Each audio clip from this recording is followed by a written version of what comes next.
Lors de l'autopsie d'une nonne, le médecin découvre une marque qui le hante. Les mots étaient gravés à même la peau, nets comme une injonction. Ne faites pas d'autopsie, attendez 2 heures. Ce dont vous avez besoin est dans la poche. La lumière blafarde du néon rasait la table d'acier, et l'inscription, sombre sur le blanc immaculé du dos, faisait tomber le monde d'un seul coup. Le docteur Fontaine resta immobile, les doigts recroquevillés autour du bord de la table, et quelque chose dans son regard changea. Ce n'était plus seulement une affaire médico-légale, c'était un message. La morgue de la préfecture n'était jamais un endroit chaleureux. Elle avait ses odeurs, un mélange de désinfectant et de froid, ses routines précises, ses gestes appris au fil des années. Ce jour-là, cependant, tout paraissait irréel. Le silence se rompait seulement par le bourdonnement des luminaires et le cliquetis des instruments posés sur une serviette stérile. Le docteur Camille, jeune légiste en formation, avait posé ses gants trop serrés, le regard trop vif, à moitié effaré, à moitié curieux. Elle connaissait les protocoles, vêtements relevés, examen externe, vérification des signes évidents.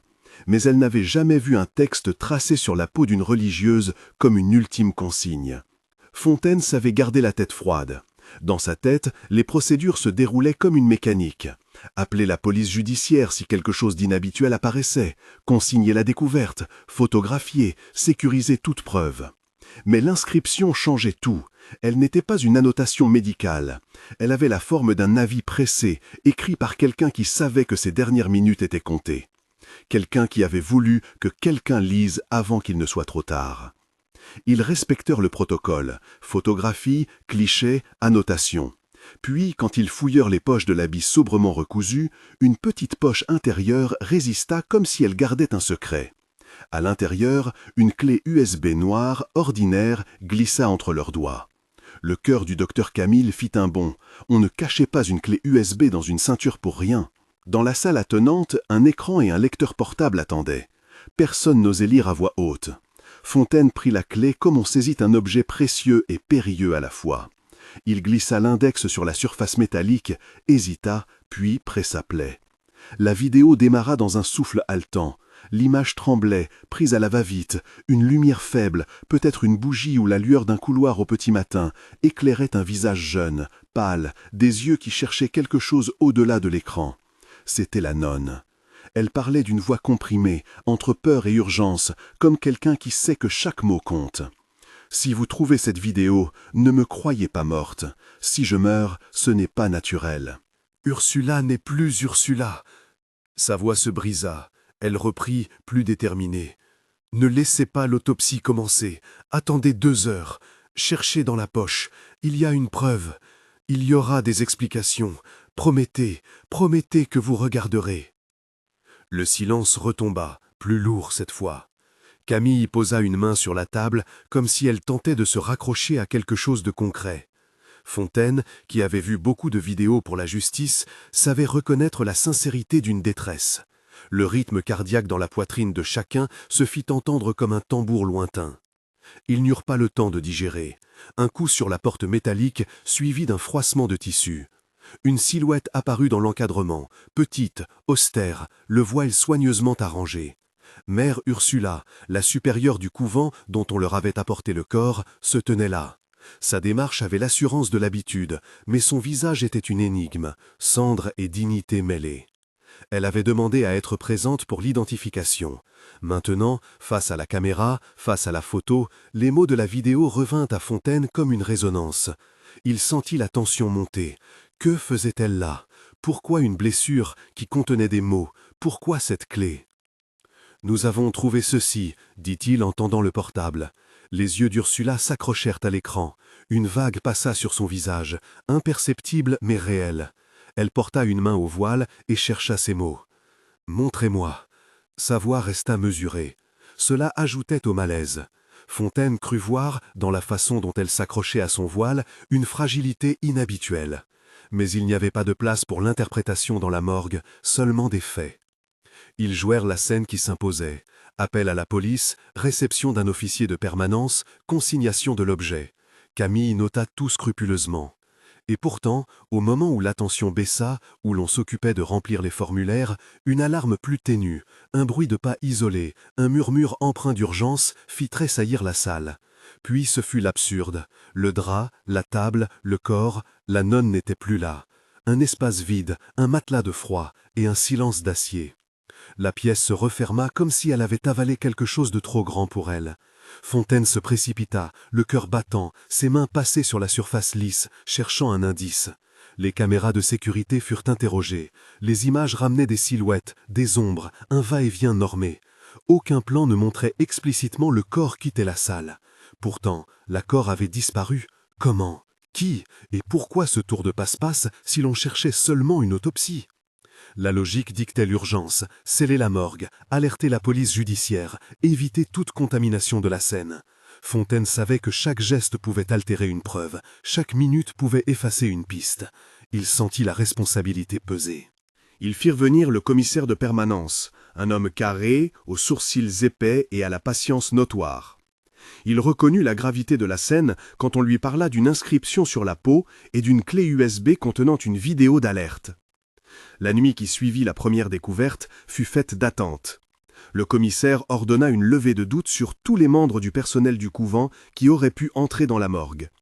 Il questionna, prit des notes, tenta de recouper les heures. Mais entre la bureaucratie des heures et la violence des faits, quelque chose se détachait.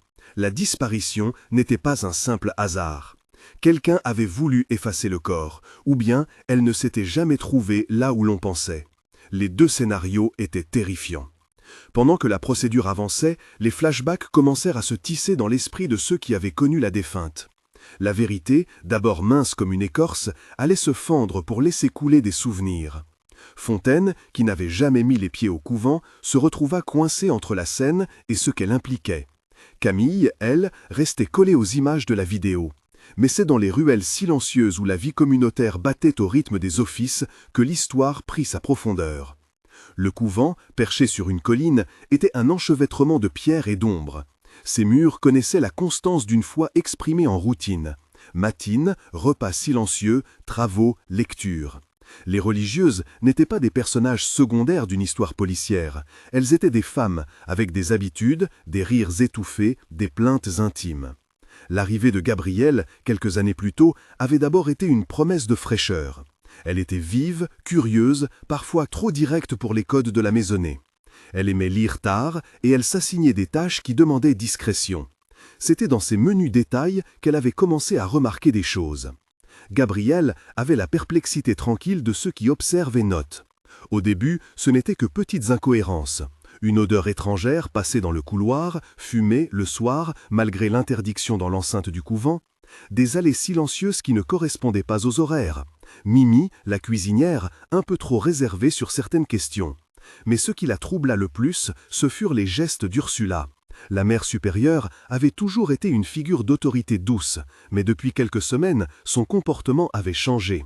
Elle souriait moins spontanément, se retirait plus souvent pour des rendez-vous derrière la sacristie et acceptait la présence d'un nouveau prêtre, le père Eustache, avec une confiance presque aveugle. Le père Eustache était un homme aux manières polies mais maladroites, un faux air de séminaire mal fermé. Il parlait d'une voix basse et posée, mais ses questions semblaient toujours chercher plus qu'il ne le disait. Gabrielle le vit prier près de l'autel, puis l'observer de ses yeux froids. Il s'occupait des comptes, consultait des papiers, s'attardait dans le bureau d'Ursula sous prétexte de confession.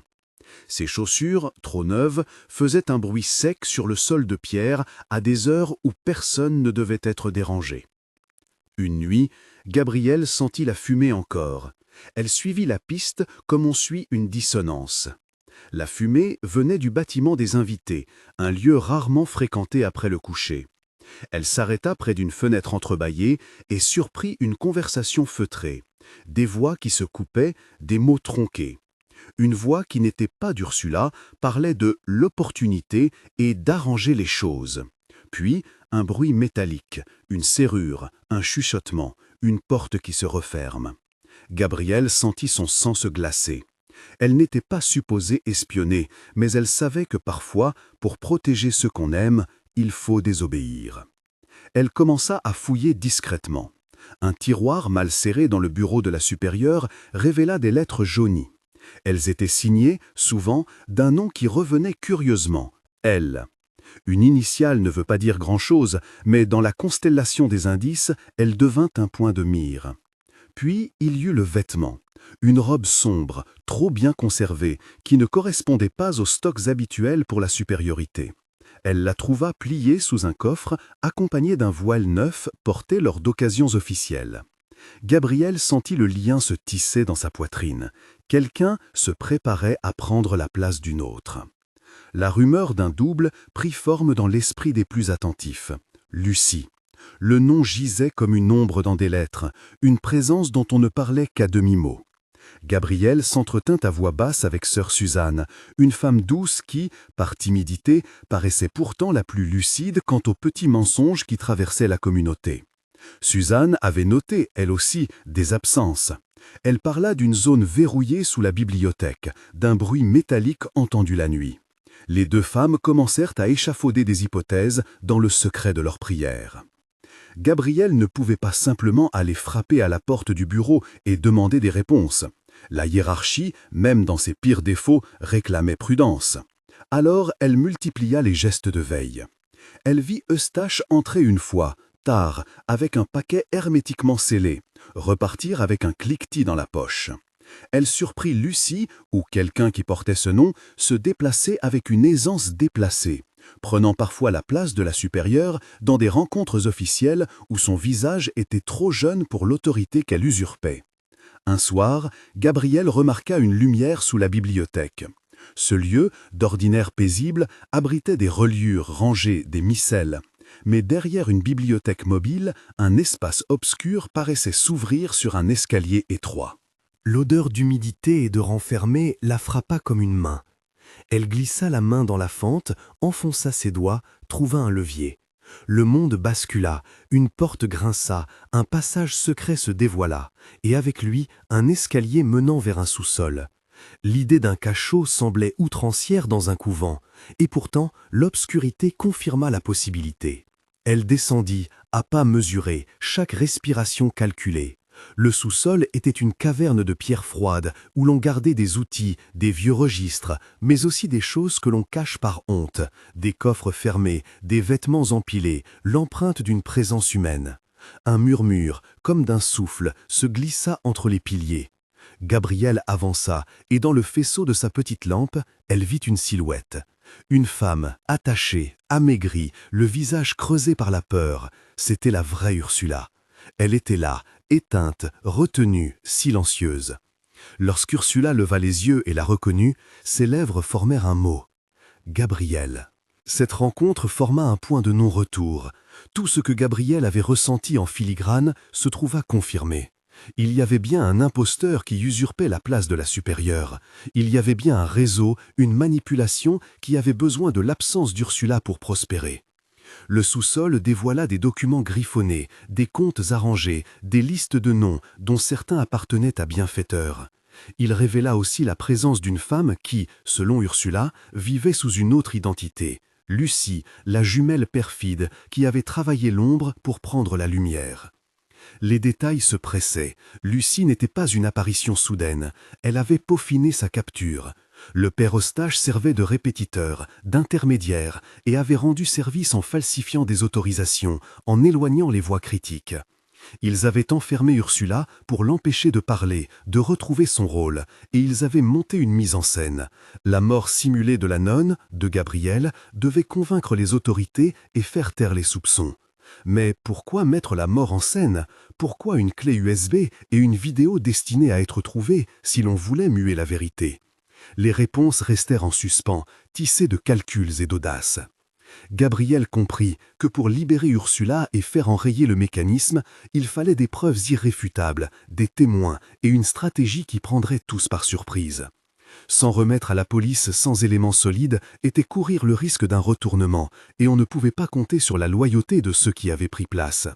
Elle parla doucement à Ursula, lui promettant qu'elle ramènerait la vérité. Mais la vérité se payait au prix fort, mettre en danger sa réputation, sa vocation, sa vie même. Ursula prit une main tremblante et la pressa, comme pour transmettre une bénédiction muette. Le plan se forma dans la nuit suivante. Gabrielle commença à simuler des absences, à laisser des indices discrets. Elle prépara, secrètement, une manière de provoquer une attention maximale, une situation qui forcerait le groupe usurpateur à agir au grand jour. L'idée était dangereuse et tordue. Feindre la mort pour l'amener à la lumière. Faire comme si elle avait été tuée. Laisser derrière elle un message, un avertissement sur la peau et une clé contenant sa déclaration. Puis attendre que ceux qui avaient pris place viennent récupérer le corps et, à l'heure exacte, interpeller la police. Il fallait que la mise en scène soit crédible, que l'apparence de la mort tienne, que la signature du mensonge soit parfaite pour forcer la main. Elle savait qu'une telle manœuvre flirtait avec l'irrationnel, mais la justice avait parfois besoin d'astuces dans un monde où les apparences commandent tout. Gabrielle confia ses craintes à Suzanne, qui accepta de jouer le rôle de relais. Elles échafaudèrent des détails pratiques, des comprimés contrôlés pour plonger Gabrielle dans un état de quasi-inconscience, mais non létal, une clé USB dissimulée dans une poche scellée, une vidéo enregistrée à l'avance où elle accuserait Lucie et Eustache, une phrase d'urgence écrite sur sa peau pour bloquer toute autopsie immédiate. Les deux femmes savaient que si l'une d'elles se trompait, la conséquence serait irréversible. Elles prirent des notes, verrouillèrent des tiroirs, préparèrent des alibis. Pendant ce temps, la morgue tournait en rond autour d'une absence inexplicable. Fontaine, obsédé par l'inscription et la clé, avait demandé d'obtenir tous les éléments disponibles sur l'identité de la nonne. Il avait appris son nom, ses antécédents, ses affectations. Les dates concordaient avec la présence de Gabrielle au couvent. Chaque détail ramenait à une vérité plus épineuse. Gabrielle avait été une figure discrète mais observatrice. Elle avait vu et osé questionner. Fontaine sentit le lien entre la vidéo et le couvent se resserrer comme un nœud. La nuit avant la mise en scène, la tendresse et la peur se mêlaient. Gabrielle s'endormit peu, serrant dans sa poche la petite clé USB qu'elle avait fait préparer. Suzanne, près d'elle, récitait des prières sans fin, non pour demander un miracle surnaturel, mais pour donner force et courage. Elle savait que Hit de Plane ne garantissait rien. Elle savait aussi que l'inaction était une sentence pour Ursula et pour d'autres peut-être victimes d'un système qui transformait le soin en pouvoir. La première partie de l'histoire s'arrête ici, au seuil d'un acte où la ruse se dissimule sous le voile de la mort. Le docteur Fontaine, la main crispée sur des rapports déjà trop lourds, sentait que quelque chose allait rompre l'équilibre. La clé USB chauffait silencieusement dans sa poche de blouse. Ursula, enfermée dans l'ombre, avait mis la foi dans une jeune sœur qui jouait son rôle le plus audacieux. Et la morgue, froide et indifférente, attendait la prochaine scène, ignorant que ce qui se profilait allait mêler tromperies, preuves filmées et une confrontation qui promettait d'ébranler jusqu'au mur même du couvent.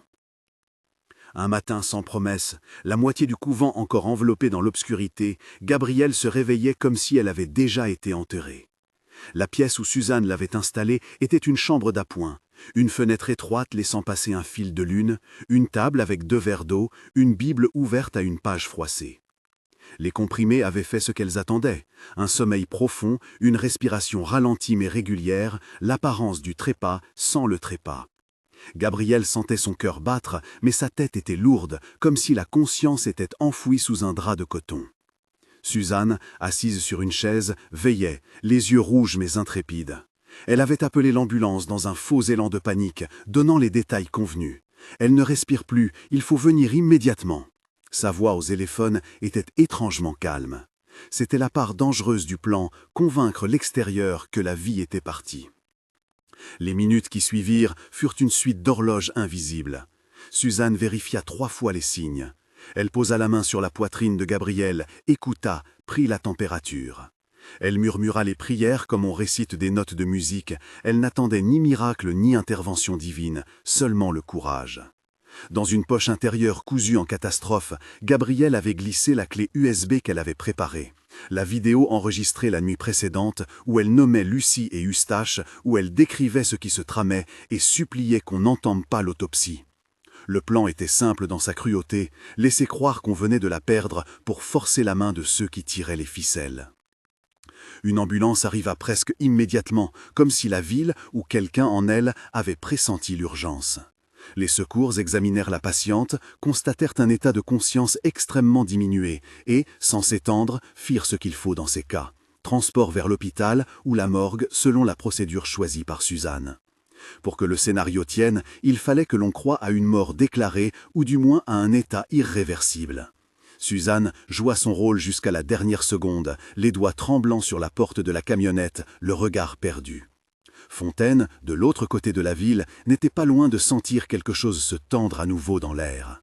La clé chauffait sa conscience.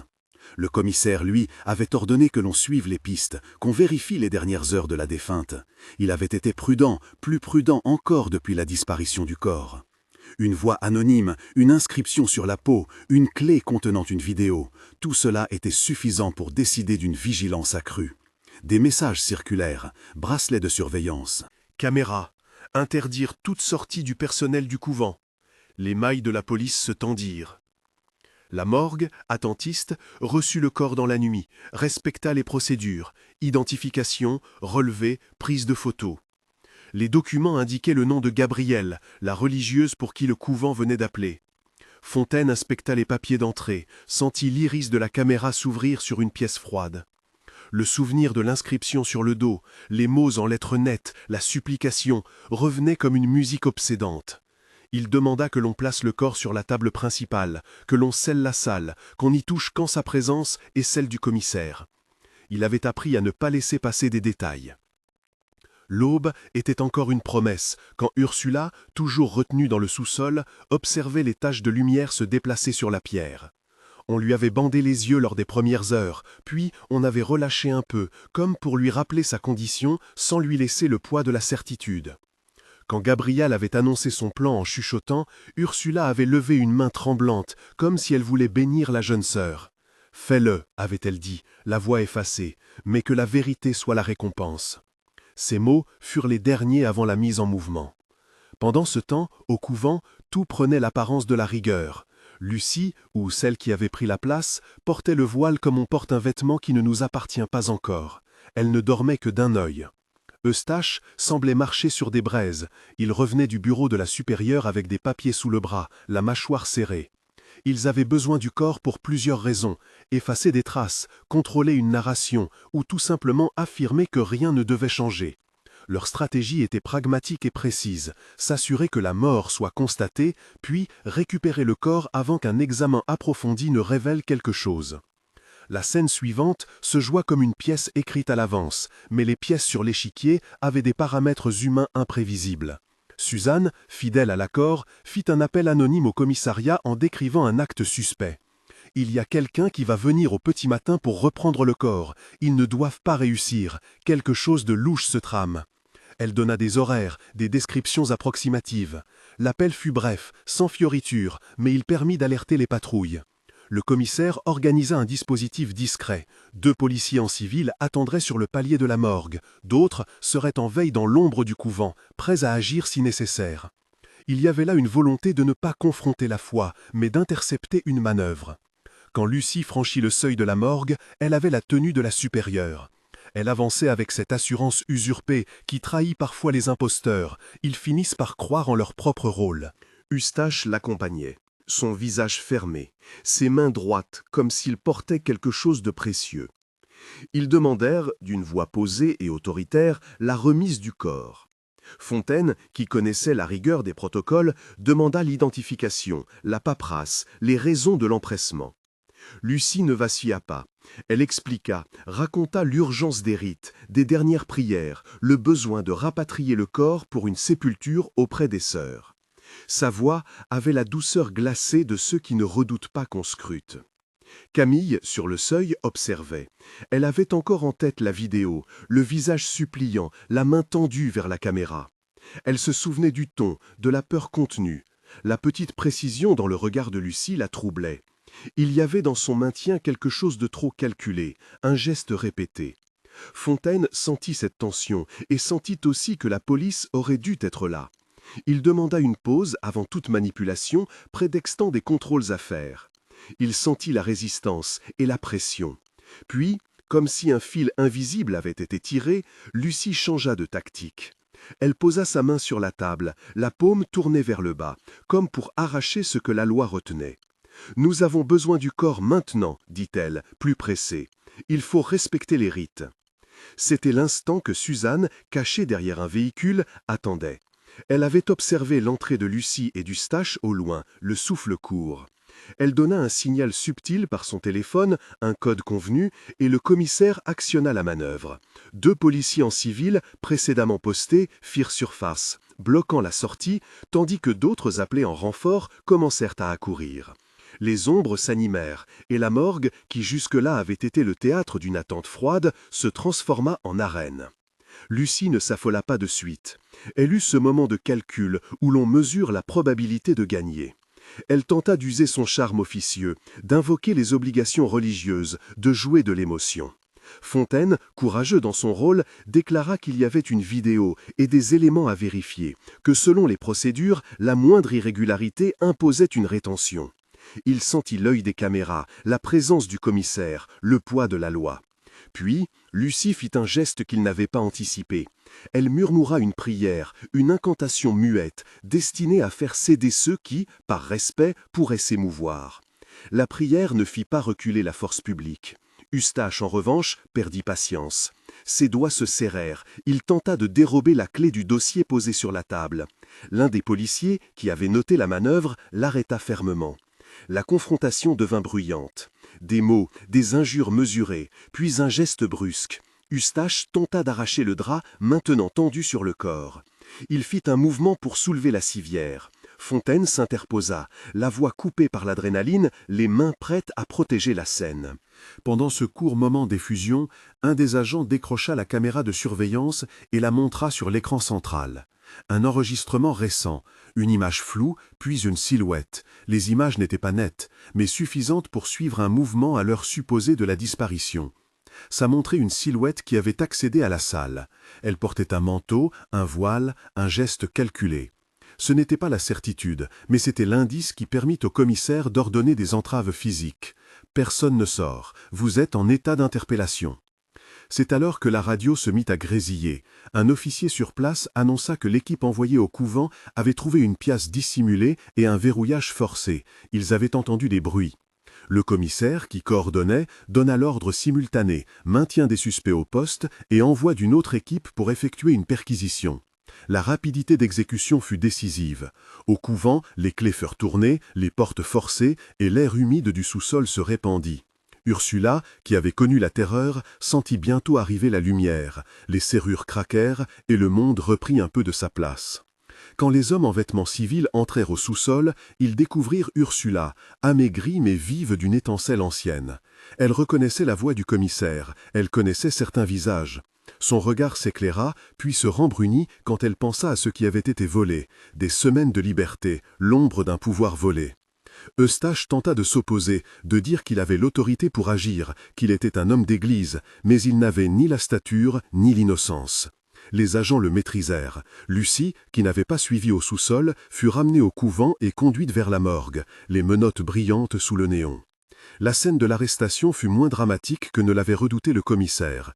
Il n'y eut pas de duel épique, seulement la décantation lente d'une imposture. Mais la chute, quand elle survint, fut tout aussi amère. Lucie, face aux agents, la voix brève, finit par perdre de son panache. Le visage qu'elle montrait ne correspondait pas à celui d'une supérieure en âge et en vécu. Fontaine remarqua une petite imperfection, une cicatrice au-dessus de la lèvre, presque invisible. Il y avait dans cette imperfection une minuscule faille de vérité. Camille, qui n'avait cessé de scruter la vidéo trouvée sur la clé, remarqua aussi un détail dans la diction de Lucie, un décalage dans la prononciation d'un mot que la vraie Ursula employait régulièrement. La science des petites différences venait de donner la clé d'un mensonge plus grand encore. La clé USB fut lue de nouveau, cette fois en présence des policiers, et la voix de Gabriel résonna d'une manière qui rendit l'air plus solide.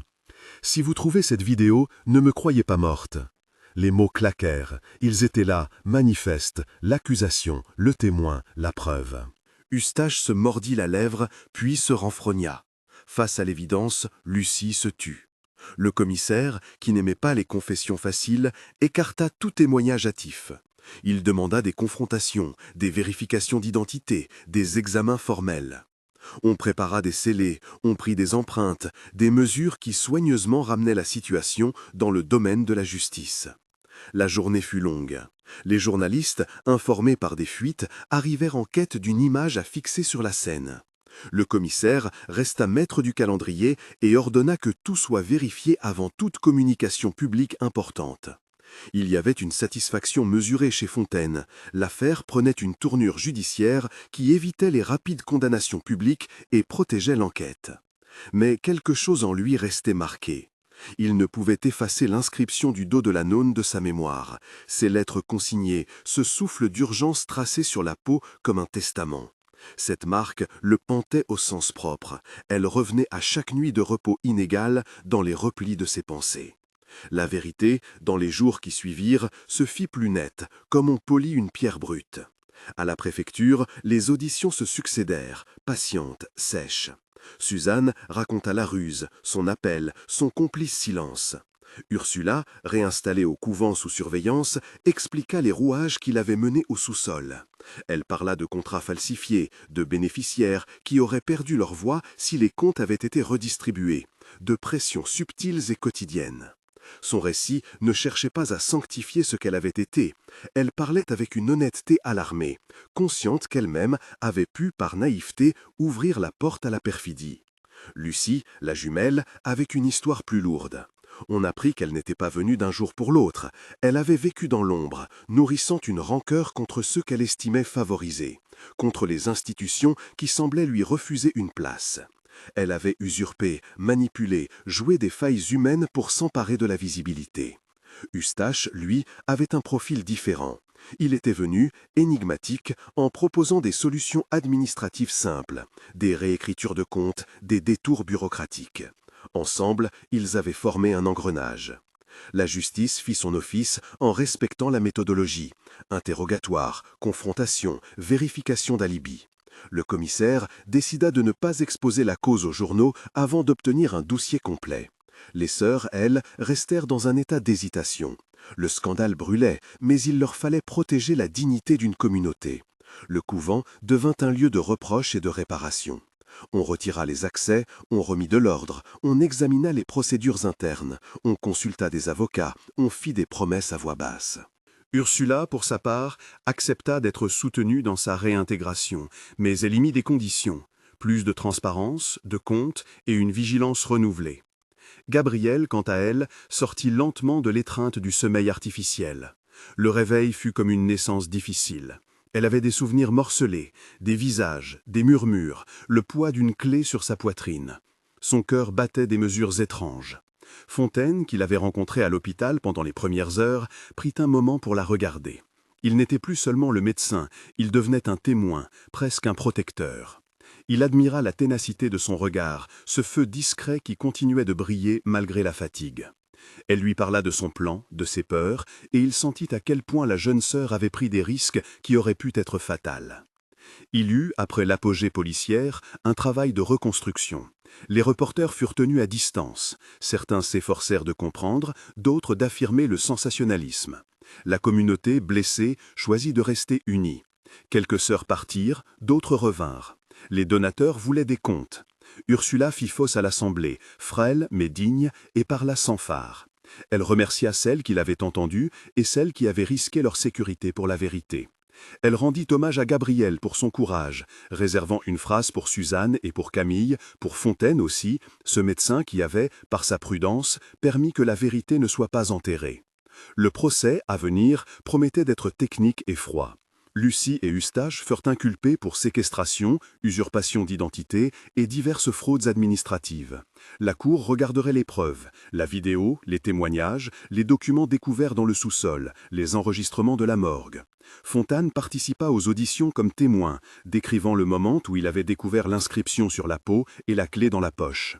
Il parla sans emphase, mais sa voix trahissait une émotion qui n'appartenait ni totalement à la médecine, ni totalement à la loi.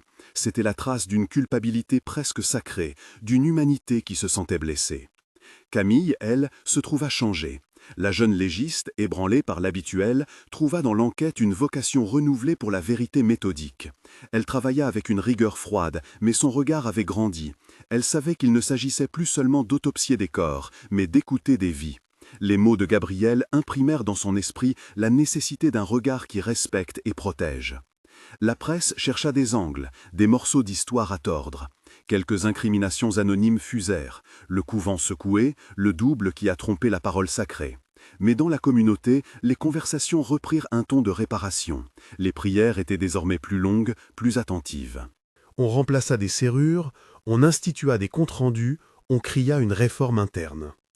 Les religieuses, loin d'être réduites à des caricatures, furent présentées comme des femmes qui avaient failli et qui réparaient moins par honte que par fidélité à ce qu'elles croyaient juste. L'épilogue se tissa en douceur. Ursula retrouva sa chambre officielle, mais marcha désormais entourée d'une supervision nouvelle. Elle accepta des rencontres avec des psychologues, retrouva peu à peu une sérénité. Gabriel reprit ses tâches, mais différemment. Son rôle prit la forme d'une vigilance active, d'une parole qui ne se laisserait plus confisquer. Suzanne, qui avait risqué la ruse, resta discrète, consciente de la violence qu'elle avait montée. Elle n'en attendit pas de la reconnaissance, seulement que la justice prenne son cours. Pour Fontaine, la morgue de la ville reprit ses habitudes. Il revint au dossier, aux examens, mais il savait désormais que les objets les plus anodins, une clé USB, une inscription écrite en urgence sur une peau, pouvaient bouleverser des mondes. L'inscription qui l'avait hanté commença à perdre son intensité de spectre. Elle restait, dans sa mémoire, comme une marque de ce que l'on doit respecter dans la fin des vies. Une parole, même griffonnée, qui exige d'être entendue. Il sut, dans les nuits qui suivirent, que cette affaire l'accompagnerait comme une cicatrice que l'on porte pour apprendre. La communauté reprit ses rites. Les matines retrouvèrent leur musique, les repas leur silence mesuré. Mais un éclat nouveau traversa leurs gestes, une lucidité acquise au prix d'une tempête. On institua des séances de parole, des commissions de surveillance et même une réunion avec la préfecture pour réviser les sessions d'autorisation et les entrées au couvent. Les choses changèrent, pas par orgueil ni vengeance, mais par prudence retrouvée. Le procès de Lucie et d'Eustache avança, montrant au monde le travail patient de la justice. Les preuves accumulées, la vidéo, la découverte d'Ursula, les documents financiers trafiqués suffirent pour établir une trame de culpabilité. Le tribunal pesa les mobiles, examina les complicités, décida de sanctions. La sentence fut équitable, cinglante pour les fautes commises, mais aussi mesurée pour permettre une réparation sociale. On ne cherchait pas la vengeance du public, mais la réparation des droits et le rétablissement de la dignité. Après tout cela, quand l'hiver céda à la douceur, Fontaine fit une visite discrète au couvent. Il s'était promis de revenir non pour juger, mais pour mesurer la réparation. Gabriel le vit apparaître dans la petite cour, sous un ciel ténu. Ils parlèrent longtemps, sans se précipiter. Elle le remercia pour sa prudence, pour son regard qui n'avait pas appartenu à la froideur administrative, mais à la curiosité humaine. Il lui dit que ce qu'elle avait fait n'était pas sans danger, et que la loi ne cautionnait pas les jeux de dupes, mais que parfois, comme elle l'avait prouvé, la vérité exige des moyens ingénieux pour être révélée. La jeune religieuse sourit, un sourire nuancé, sans vanité. « Je n'ai fait que ce que je pouvais, dit-elle. La peur était prise entre deux murs, l'un était le silence, l'autre l'abus. » Fontaine acquiesça. Il savait que la société avait besoin d'hommes et de femmes qui prennent des risques mesurés pour protéger les faibles, mais qu'il lui fallait aussi un état de droit pour ne pas sombrer dans l'arbitraire. Leur conversation resta dans la mesure. Il n'y eut pas de triomphalisme, juste la reconnaissance d'un devoir accompli. La marque qui avait hanté le docteur cessait peu à peu d'être un fantôme nocturne pour devenir un signe, celui d'une histoire qui avait réveillé des consciences. Fontaine, en regagnant la morgue, s'arrêta un instant devant la table d'acier. Il posa la main, non pour toucher ce qui avait été, mais pour rappeler le serment qu'il avait prêté, servir la vérité dans la mort comme dans la vie. La lumière blafarde rasait encore la pièce, mais elle ne paraissait plus vide. Elle portait des ombres qui avaient été traversées par la parole. Dans les couloirs du couvent, les pas reprirent leur rythme mesuré. Une nouvelle ouverture fut installée. Une porte autrefois secrète fut scellée définitivement. Les sœurs apprirent une chose essentielle: la fidélité à la vocation n'exonère pas de la vigilance, et la confiance aveugle peut être exploitée. Elles promirent d'élever des gardes et des oreilles attentives, et d'enseigner aux nouvelles venues comment protéger la communauté sans nourrir la méfiance. La justice, la réparation, la vie continuée, voilà le décor final. La tempête avait révélé une faiblesse, mais aussi une force, la capacité d'agir ensemble, de ne pas s'effondrer sous la pression de l'imposture. Les lendemains furent plus clairs, même si parfois quelques ombres du passé revenaient, des souvenirs, des angoisses, mais la communauté avait appris à les entendre et à les traiter. Et le docteur Fontaine, parfois, revoyait encore ces lettres gravées: « Ne faites pas d'autopsie, attendez 2 heures, ce dont vous avez besoin est dans la poche. » Ces mots le hantaient d'une manière qui n'était plus liée à la peur, mais à la responsabilité. Il lui rappelait que, derrière chaque corps, il y avait une histoire humaine, souvent muette, parfois contestée, toujours sacrée dans sa singularité. La clé USB fut conservée dans le dossier judiciaire, mais aussi dans la mémoire de ceux qui avaient été les gardiens de la vérité. Elle ne fut pas exhibée comme un trophée, elle demeura un instrument, un moyen de rendre justice. La vidéo fut visionnée par des juges et des policiers, non pour nourrir le sensationnalisme, mais pour établir la réalité. Elle contribua à défaire un mensonge. La clé USB fut conservée dans le dossier judiciaire, mais aussi dans la mémoire de ceux qui avaient été les gardiens de la vérité. Elle ne fut pas exhibée comme un trophée, elle demeura un instrument, un moyen de rendre justice. La vidéo fut visionnée par des juges et des policiers, non pour nourrir le sensationnalisme, mais pour établir la réalité. Elle contribua à défaire un mensonge. Quelque temps plus tard, dans un office simple, les religieuses prièrent pour la paix et pour la justice. Elles prononcèrent le nom de Gabriel, de Suzanne, d'Ursula, mais aussi celui de ceux qui avaient fauté, car la prière était un exercice de réparation et non de condamnation pure. La communauté se remit en marche, chaque pas empreint d'une prudence nouvelle. Enfin, dans le silence retrouvé, François, un fidèle qui avait contribué à la rénovation d'une aile du couvent après le scandale, dira un jour, à voix basse, qu'il avait toujours cru que la vérité finit par trouver son chemin, même si elle devait se glisser par des passages secrets et des stratégies dangereuses. Il n'eut pas tort, la vérité, fragile, avait trouvé des protecteurs. La longue histoire prit fin sur cette note de réparation mesurée. Les protagonistes repartirent vers leur vie modifiée, certains marqués, d'autres transformés, beaucoup soulagés. Le docteur Fontaine reprit son ouvrage, conscient que la morgue recèle parfois plus que des corps. Elle garde des voix, des cris, des messages écrits à la hâte. Il savait que, désormais, il ne relirait plus une inscription sur une peau sans s'arrêter, sans vouloir entendre la parole qu'il avait tracée. Et la phrase qui avait fait basculer tant de destins resta comme un avertissement et une promesse. Elle hantait non par une force surnaturelle, mais par la puissance de son appel à être entendu. Ne faites pas d'autopsie, attendez 2 heures. Ce dont vous avez besoin est dans la poche. Elle n'était pas seulement une consigne, elle était la revendication par une main tremblante d'une justice que l'on doit parfois appeler à voix haute. Si cette histoire vous a intrigué, abonnez-vous et activez la cloche pour ne pas manquer la suite des récits où le silence cache parfois la clé de la vérité. Dites en commentaire ce que vous auriez fait à la place de Gabriel et regardez la vidéo suivante pour une autre histoire qui mêle mystère, courage et justice.